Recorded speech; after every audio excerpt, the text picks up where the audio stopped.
Hello everyone, welcome to my mini vlog. ఈరోజు వచ్చేసి మేమైతే మా అక్క వాళ్ళ ఇంటికి వెళ్తున్నాం అనమాట. ఎందుకంటే మా అక్క వాళ్ళైతే సమ్మక్కకి పూజ చేస్తున్నారని పిలిస్తే ఇంకా నేను పాప అయితే వెళ్తున్నాం. ఇంకా మనకైతే ఆల్రెడీ డేట్స్ అయితే డిక్లేర్ అయిపోయిందనమాట. జనవరి 28, 29, 30. సో ఇంకా దానికి ముందు వారమే మనమైతే పూజ చేసుకోవాలి.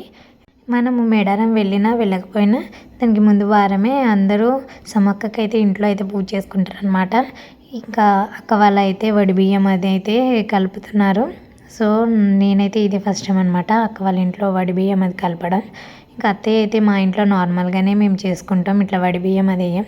అక్క వాళ్ళకి ఏంటంటే అక్క వాళ్ళ అత్తయ్య అంటే మా పెద్ద అత్తయ్యకి సమ్మక్క దేవుడు వస్తుంది అనమాట. సో వాళ్ళు ఎవ్రీ ఇయర్ కంపల్సరీ చేయాల్సిందే. సో ఈ వడి బియ్యం వీళ్ళు అయితే మేడారం తీసుకెళ్తారనమాట.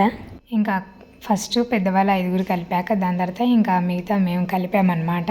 ఇంకా మాకైతే మా అమ్మ వాళ్ళ సైడ్ కానీ మా మామయ్య వాళ్ళ సైడ్ కానీ ఈ దేవుణ్ణి మొక్కరనమాట.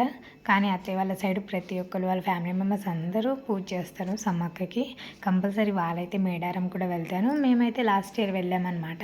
మా బావగారు మొక్కుండడంతో మేమైతే లాస్ట్ ఇయర్ అయితే వెళ్ళొచ్చామన్నమాట. ఇదే ఫస్ట్ టైం నేనైతే మేడారం వెళ్ళడం, చిన్నప్పటి నుంచి ఎప్పుడు వెళ్ళలేదు.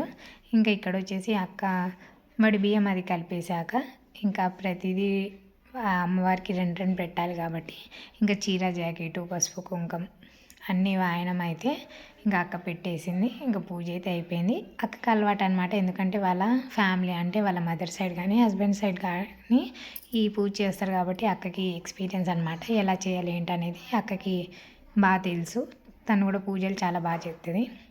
ఇంకా అమ్మ బావగారు వచ్చేసి ఇంకా కోడి అది ఇంట్లో మొక్కుకొని ఇంకా బయట అయితే కోసేస్తారు.